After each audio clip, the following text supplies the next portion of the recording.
आज हम पढ़ेंगे रेसिप्रोकल ट्रेड एग्रीमेंट्स, जिसे शॉर्ट में ART कहा जा रहा है, और साथ ही टैरिफ नेगोशिएशन का कॉन्सेप्ट। सबसे पहले जानते हैं कि ये न्यूज़ में क्यों है।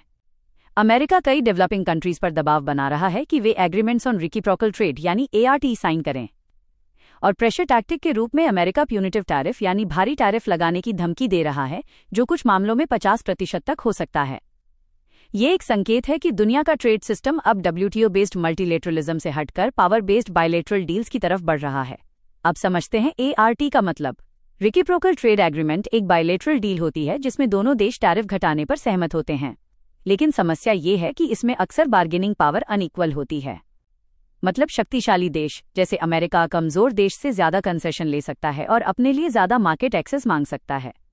अब आते हैं टैरिफ नेगोशिएशन पर।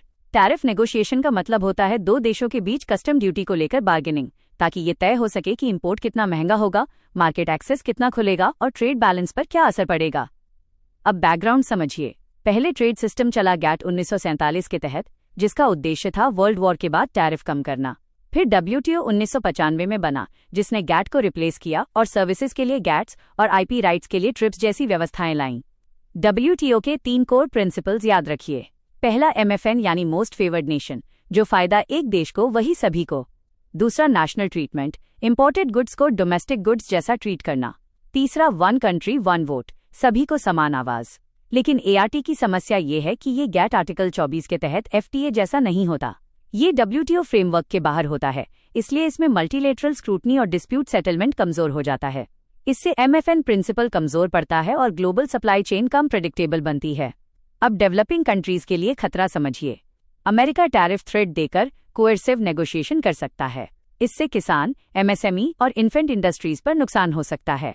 कई बार पॉइजन पिल क्लॉज भी होते हैं, जो चीन जैसी नॉन मार्केट इकोनॉमी के साथ ट्रेड को सीमित कर सकते हैं। इसके अलावा WTO प्लस डिमांड में डिजिटल टैक्स हटाने का दबाव और डेटा लोकलाइजेशन कमजोर करने की मांग भी हो सकती है, जिससे डिजिटल सॉवरेनिटी पर असर पड़ता है। WTO क्राइसिस भी कारण है, क्योंकि WTO अपीलेट बॉडी दिसंबर 2019 से नॉन फंक्शनल है। इसी वजह से नियम आधारित व्यवस्था कमजोर और पावर आधारित ट्रेड बढ़ रहा है। अब इंडिया की स्ट्रैटेजी देखें। भारत अब प्रोएक्टिव होकर FTA कर रहा है EU, UK, UAE आदि के साथ। FTP 2023 का लक्ष्य है कि 2030 तक एक्सपोर्ट $2 ट्रिलियन तक पहुंचे। भारत चाइना +1 अवसर में भी खुद को इलेक्ट्रॉनिक्स, सेमीकंडक्टर और रेयर अर्थ सप्लाई चेन में पोजीशन कर रहा है।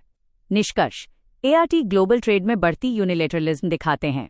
इसलिए भारत को WTO नियमों की रक्षा करते हुए स्मार्ट FTA, मजबूत मैन्युफैक्चरिंग और डिजिटल पॉलिसी स्पेस बनाए रखना होगा।